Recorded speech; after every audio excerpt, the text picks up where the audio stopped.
Is it See, account five, time? four, three, two, one, recording. Okay, you want that? You want me to leave that alone, or you No, don't I want to don't see want to that? see that. No. Okay, gotcha. Right. NYEZC directors are public meetings, and members of the public are welcome to ask questions after each presentation. Those questions should be focused on the matters raised by the presentation itself. 2 minutes are allotted for comments from individuals and up to 4 minutes to individuals representing organizations. Following a question and answer period, a motion will be made and a vote will be cast. The first item on the agenda is approval of the minutes of the November 14th, 2014 meeting of the directors. Are there any questions or corrections regarding the minutes? Hearing none, I will entertain a motion. So moved. Is there a second? Second. All in favor? Aye. Any opposed? Thank you. Can I make just one correction on the minutes? Oh, My last name is misspelled. uh-huh. In the minutes?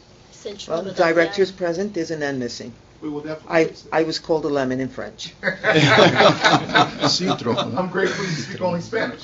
Oh no, I speak French as well. Okay, our apologies. We will correct it. Staff of the Bronx Overall Economic Development Corporation will now present initiatives proposed by their office.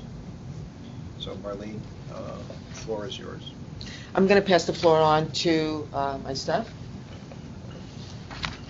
This is Alan Gadash. He is the Executive Director of the Empowerment Zone. And with him is Georgette Barton from our Finance Office. Great. Which one?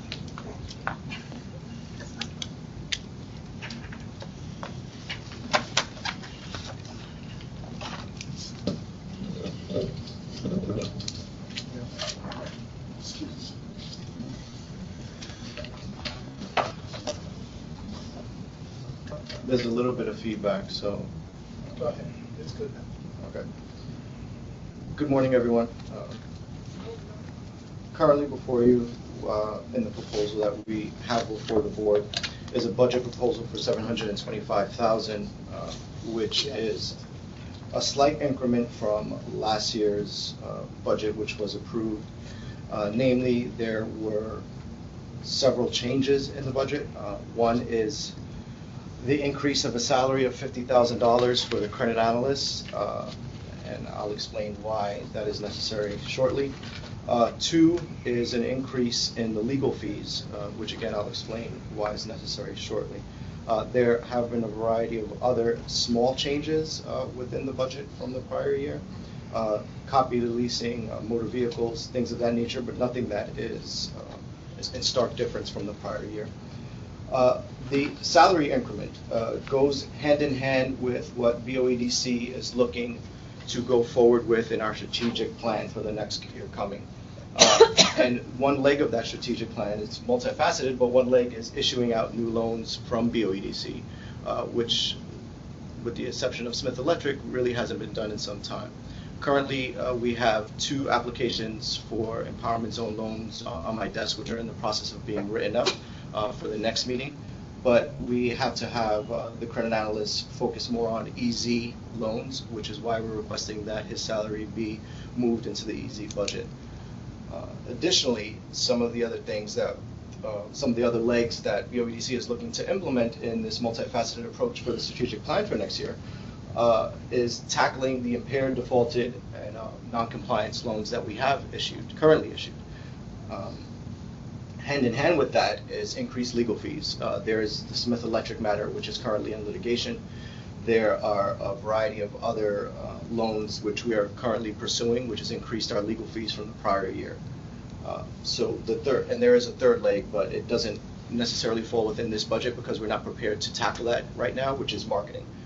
So for right now, there's the increase in the budget is namely on those 2 portions. One, we want to start issuing out new loans, so we're looking to add the credit analysts to the budget. And 2 is we're looking to go after the impaired and defaulted and non-compliance loans, which has increased our legal fees.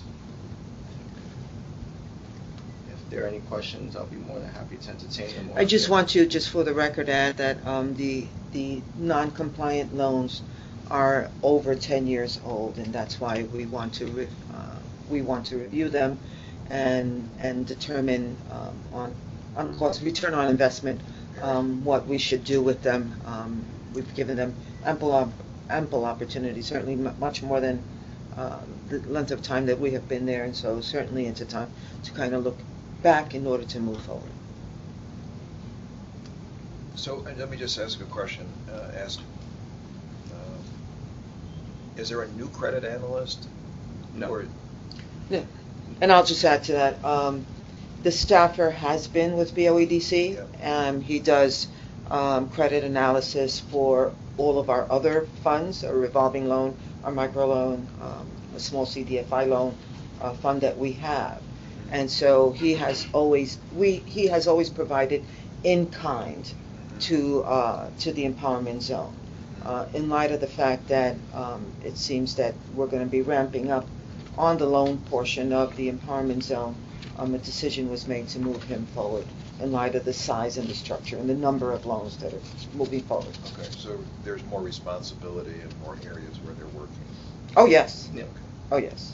Specifically in the empowerment zone loans. As Right. Marlene indicated, he works on all loans that go through BOEDC, but since we are looking to ramp up what we're doing on the empowerment zone, we need him to focus more on some of the loans that currently we have on my desk right now and some that we have in the pipeline. But the other side of the coin is that, and it's just for informational, through the empowerment zone, there are other loan funds that came out of the empowerment zone, the BIEE, and those are funds that he has, or loans that he has been working on throughout, on an in-kind basis, because we've been paying him through BOEDC.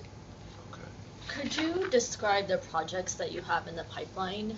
One of the concerns is obviously that BOEDC hasn't lent anything in very many years before definitely both of our times, and we would just want to see progress going forward. Yeah. I can't speak on prior to my time because I wasn't there. Yeah, but let me just kind of touch on that. Just for the record, a number of loans have been presented, but not necessarily accepted at the review stage through administration or at the board. So we have been working on loans that have not been accepted, i.e. the most infamous and the largest one during my administration was Fresh Direct. And so it has been difficult to get a consensus. And so we're hoping that moving forward that we will be able to get a consensus from the administration as well as from the board. To speak onto your point as to what is currently in the pipeline, currently I have two applications for EZ funds on my desk. One's for $750, the other one's for $250. One is for Nuna Naturals, which is a sister company, Gourmet Guru. They provide whole natural foods, very similar to Applewood Farms, which was brought out by Hormel. So what they're looking to do is to fill that gap between 100% organic meat products. They're asking $750,000 to help a build out and to purchase of machinery and some inventory as well. The second loan that I have on my desk currently that I'm waiting for our credit analyst to do the spreads on is for Limation. Limation is a spirits company that's moving from Long Island City. They're moving from Long Island City to the South Bronx area, and what they are requesting is $250,000 for machinery and equipment. There are a couple of other individuals who we have been speaking with and are potential pipeline projects, namely Transcon. They're looking at the purchase of their building, and aside from the purchase of their building, the including of an external elevator. For those of you who are not familiar with what Transcon does, they are a fine art storage dealer. So they want to utilize their floor-to-ceiling space, so that this way when something comes from the Guggenheim or when something comes from the Met that's unusually large, they're able to put it into their facility. As well as they have some structural and engineering issues in their building that we're looking to assist in financing. There are several bakeries who have also been in contact with us through Port Morris Distillery and some of the other spirits that are in the Hunts Point area. So there are a couple of pipeline projects and there are a couple of actually application-ready projects that we're in the process of writing up. Just on the Transcon, this past Friday, the Transcon building was put on the city record. Yeah. And so we looked to the mayor's office for assistance in, I understand there's a mayoral letter that needs to be signed, and so certainly we're excited about it. There's an email chain going right on that point, so we are working with DCAS, which owns the property, Yes. to push it forward. Thank you, thank you. Did I answer your question, Sanam, or are there? Yeah, I guess just timeline for the new naturals and limation. I received the application just shy of, a couple of weeks shy of making it available for this meeting. Yeah, so I was in the process of writing up Nuna when I got limation, and limation, we're waiting, as I stated, we're waiting for the credit analyst to finish the spread of the numbers. Once the spread is done, I'll be moving forward with the write-up as well. So to sum up, what we're looking for is by the end of the summer to ask for another meeting so that we can have those 3 projects voted upon and approved if possible. You had indicated that perhaps we should consider pre-approving Transcon in light of the fact that the auction is going to happen sometime October, November, the latest, and at that time he has to have cash in hand in order to have the deal go through. Yeah, I mean, Howard, may I speak to the approval? Yep. What we would do is, very typical, we'd approve a project, and if it closes, they would disperse the funds. If they don't close, they would just de-designate. So that way, that's what we're calling pre-approval. Is it, I mean, I think we'd be fine with having another meeting and taking a few of these projects unless there was a urgency about this particular project. Is it your desire to have a pre-approval? I believe so, yes. do you want a pre-approval before the next meeting? But we don't know yet when the auction schedule. Well, No, the auction is, what they're saying, it's November, October, November was the commissioner's timeframe. So they certainly want to get it off the books. The buyer is certainly very interested in moving forward. He's currently leasing space, storage space in New Jersey, because he can't add to his storage space in the Bronx, and so certainly. I mean, I think if you guys run the credit analysis and present to us, we can certainly consider it. Yeah. And the other 2 will be ready, so the other 2 will not be pre-approvals. They'll be done. Okay, and then the last point on this, sorry to belabor the subject, but a strategic plan, actually getting something on paper. We're working on it, and you'll have something in the next 30 days. Yeah. It's a little bit more encompassing. Yeah, it's a little bit more in depth. As I briefly stated while I was discussing the budget, one was tackling the impaired, defaulted, and non-compliant loans, which is step 1 of the plan that I'm putting together. Step 2 is obviously getting new loans out, but because of the structure and because this is very fluid, it can't be very rigid in those terms. I can't necessarily tackle the defaulted and impaired loans and not focus on as well as the new loans. So it's been a little bit of juggling. The third arm is a marketing budget, which we're looking to present at a later time. There are a lot of people, even within the Bronx, who aren't aware of all the services that BOEDC provides, as well as the Empowerment Zone. So what we're looking at is a marketing budget to focus on what the Empowerment Zone can provide Bronx businesses. So that'll be the third leg. Once 1 and 2 have actually gotten to a point where we are at a level that we feel that we're comfortable at, then we feel we can start marketing and taking on a whole new set of loans. Just for the record, we have in previous years submitted a marketing plan.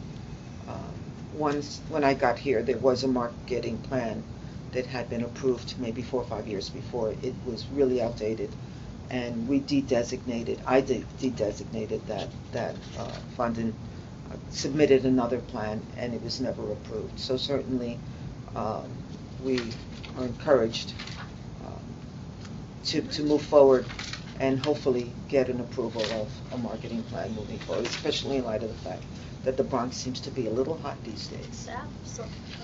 All sorts of other fun things happening there. That sounds great. So I think, we discussed it the last time we met about working with NYC and Co. as well on the marketing aspects. And then another thing, which we've actually discussed with UMass, is working with Department of Small Business Services, because they also have an entire marketing arm. They do access to capital and a whole host of other things. So working with their partners in the area. We have no issues with that. I think what we're looking at in terms of marketing the Bronx is marketing the Bronx in the macro, and just adding this piece to it, and the conversations have been held by some of the larger businesses directly with the governor, and so he's interested in helping the Bronx out.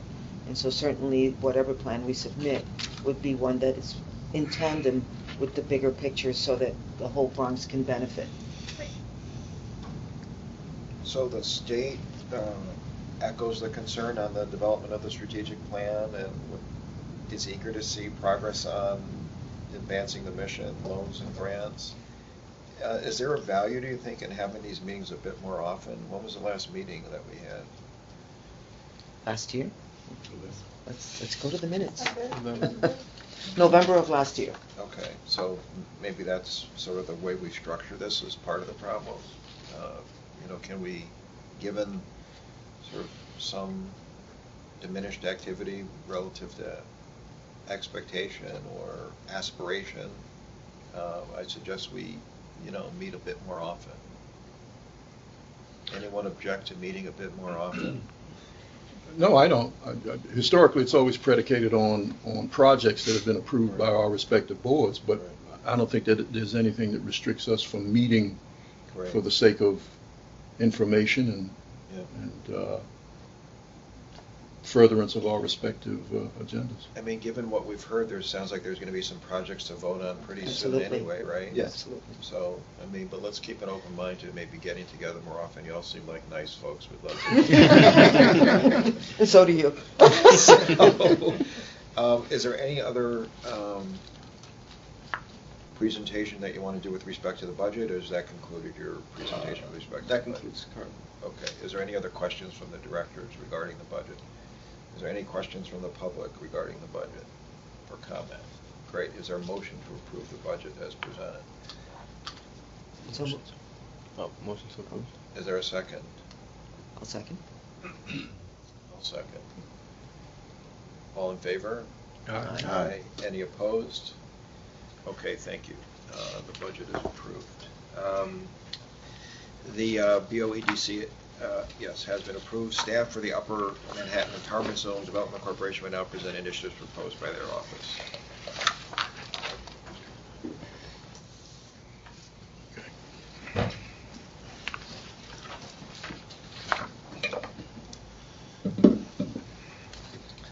Are you Blair? Good morning. Yes, I'm Blair Duncan. I'm the Executive Vice President of the Upper Manhattan Empowerment Zone. Great. We're presenting proposal for the George Washington Bridge bus terminal renovation. It's a request for a $10 million loan. $5 million loan. And the loan has a 7-year maturity, 7% interest rate, 15-year amortization. It will be subordinate to a EB5 loan for $72 million and pari passu with a EB5 loan for $19 million. This is a $165 million renovation project. The bus terminal was first built in 1963. It's a major commuter hub, has about 4.7 million passengers in 2012. With this renovation, it's expected to increase by twofold. In addition, the retail space, there's 30,000 square foot of retail. It's poor retail offerings at this point. The renovation will increase that to 100,000 square feet, create really a shopping mall environment for Washington Heights, bringing in retailers like the Gap, Marshalls, a Key Food store, as well as 10,000 square feet of reserved for small businesses. This project is going to generate over 319 full-time equivalent jobs. It will improve the retail offerings and offer the Key Food, will offer healthy food options to what's been described as a food desert in Washington Heights. The majority of the small business retail tenants are going to be local businesses. And these businesses are going to cater to commuters as well as local residents. There's also going to be community space, 1,600 square feet of community space reserved for a not-for-profit corporation. And the project is going to be developed by Slayton Dentures as well as Steve McBride and Steve Garchek. These are developers who have over 60 years of real estate, commercial real estate development experience. And they are going to work with the general contractors, Tudor and Peruni. They have said that this is going to be a 12 to 15-month project. The project has a guaranteed maximum price with a per diem penalty of $33,000 per day. The project began in September of 2014. It is slated to be complete in October of 2016. And that is the summary of the project. I'm happy to answer any questions or any comments related to the project. Any questions or comments from the directors? Well, I would just say, to augment what Blair said, historically the empowerment zone has had great impact with retail projects of scale.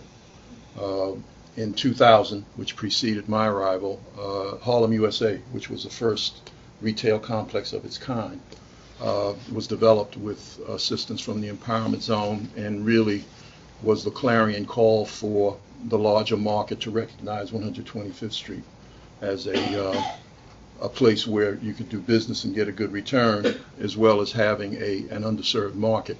More recently, we were able to bring about East River Plaza at 116th Street in the FDR, which was developed by Forest City.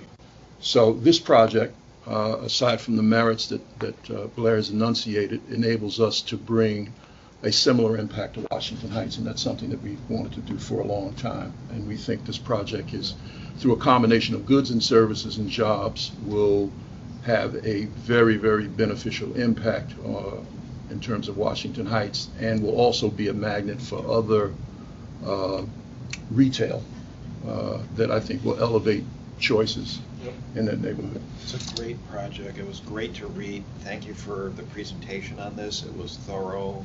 It's an exciting public-private transportation infrastructure project, small business development project, community development project. This is, I'm sure, our collective sweet spot. It's just fabulous. It's all the notes, yeah.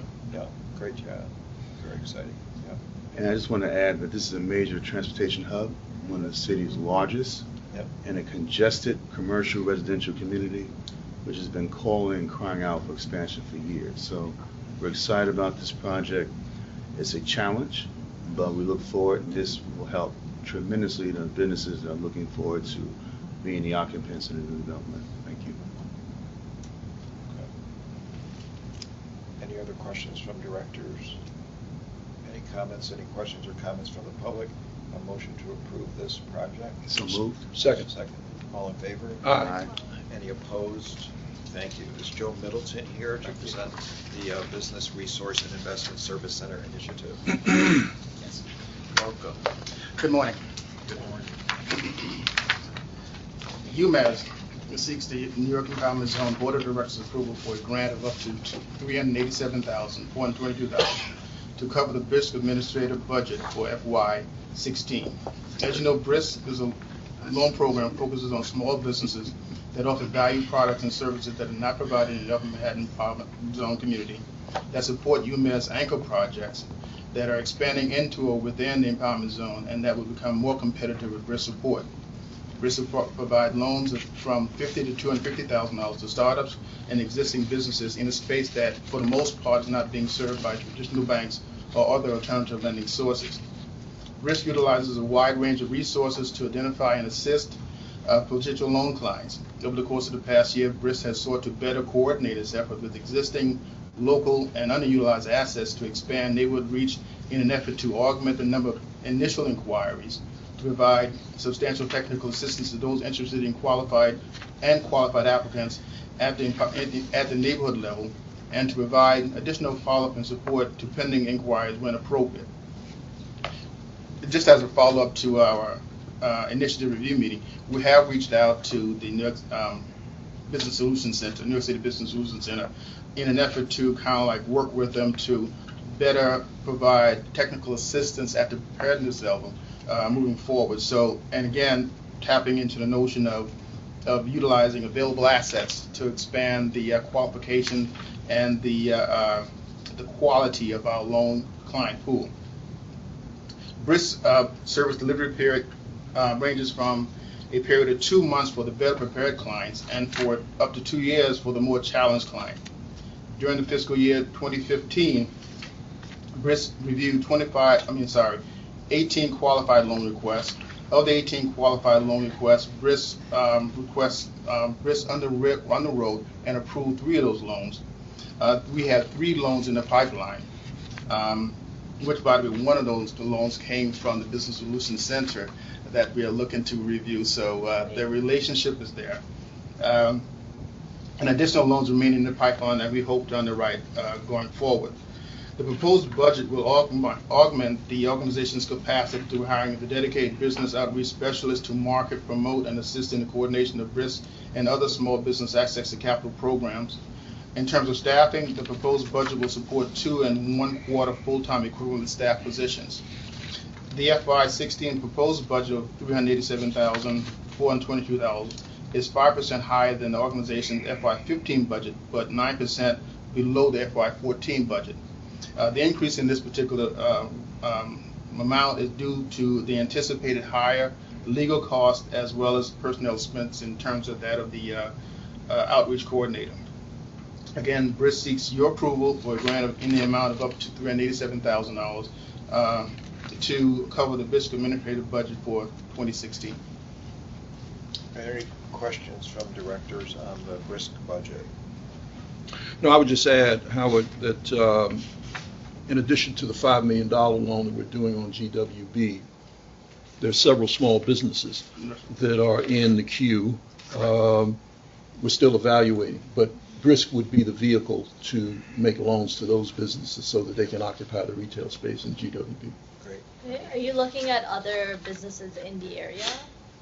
Some- Like, given the focus on Washington Heights? Yes.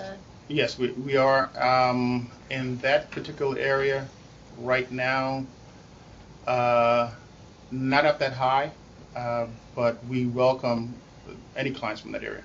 Yeah, I mean, I think, as we discussed during the last meeting, just connecting the dots with the Department of Small Businesses. They focus on access to capital. They have a number of partners on the ground, and they often have too many clients coming to them and end up turning folks away, right? So you guys should be there to serve as a receiving entity. We do have a funding relationship with WIDIC, Mm-hmm. and they service loans, and they also channel loans to us along those lines as well, too. So there is that feeder system up there, as well as technical assistance. So, and we welcome here again, as you know, we're scheduled to talk with SBS staff tomorrow morning about the possibility of working greater with the Washington Heights Solutions Center.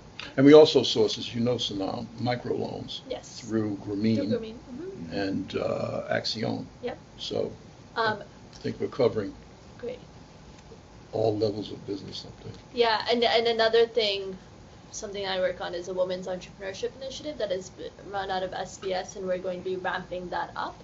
So if there are folks who are coming in to you who represent low-income women, we're working with Grameen and Goldman as 2 of our founding partners, and I think we'll have a pipeline through that initiative as well, which includes both technical assistance as mentorship and access to capital. And our office is also encouraging these relationships, and they're going forward. Great. More reasons to meet more often. Yeah, So, and connect the dots.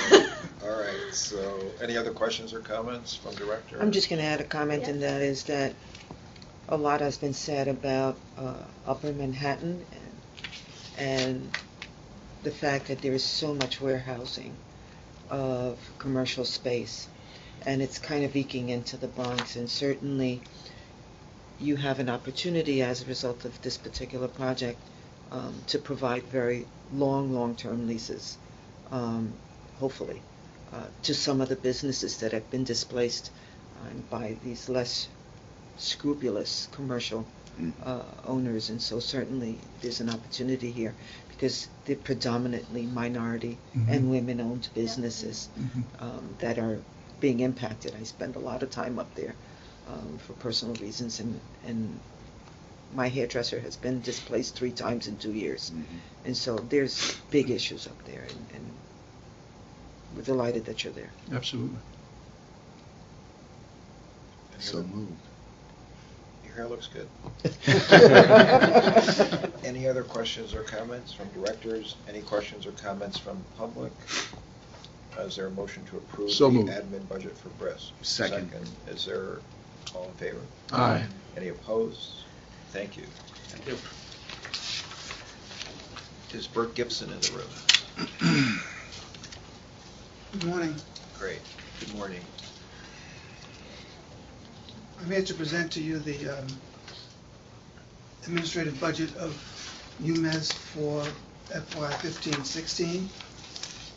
As in prior years, the UMES budget is funded completely by loan repayments.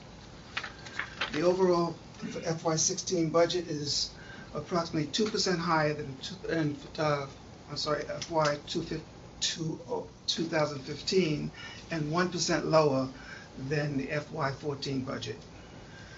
Significant variations in the budget are as follows. Legal fees are approximately $20,000 less than in 2015 because litigation costs are projected to be lower as a result of settlements that we made in 2015. In 2015, UMES recovered unpaid loans of almost $1.3 million and paid approximately $186,000 in contingency fees. The other significant item is that temporary staff and other consulting is down $10,000 because one of our financial consultants became a full-time employee. That ends my presentation. If there are any questions, I'd be glad to answer. Any questions or comments before we vote? Is there a motion to approve the UMES admin budget? So moved. Second. All in favor? Aye. Any opposed? Thank you very much. Marion, you've got the empowerment zone budget. Thank you, sir. Thank you. Drum roll. Yeah, Jeff, it's going to be so much different than last year. In the last 3 years. The empowerment zone budget for the fiscal year 15-16 is for $465,954.34. As you all know, 270 of that is split 50-50 in terms of the city and the state, maintaining staff at $135,000. Those dollars are always represented in the budget as overall dollars. So when you look at the budget minus the 270, you're really looking at $190,000 of corporate dollars. That is our budget for the fiscal year, and that's the presentation. That was quick. Sorry to disappoint you. Any other question or comment from anyone? From the directors, from the public? Is there a motion to approve the budget? So moved. Second. All in favor? Aye. Any opposed? Thank you very much. Do we have any other business in front of us? The only thing is tab number 7. We updated the annual report. It's normally updated twice a year. Just the disbursement report and approval report. Last meeting in November, Marlene made a comment regarding BOEDC. Those numbers have been corrected and updated, not corrected. And the report really reflects all of the spending and approvals and disbursements of both LDCs and the corporation at large. Okay. No vote necessary there? No, sir. All right. Any other questions or comments? Is there a motion to adjourn the meeting? So motion. Second? Second. All in favor? Aye. Any opposed? Never. It's been a pleasure meeting all of you. If I don't see you again for another year, I'll be very disappointed. So we're going to meet more often. That sounds Okay? great. That sounds great. Thank you so much. Nice to Great. meet you. Nice to meet you. Thanks so much. Thank you for participating. Wilson. Thank you all. Hey. Can we have? All right. Good to see you. Oh, you didn't get one? No, no, thank you.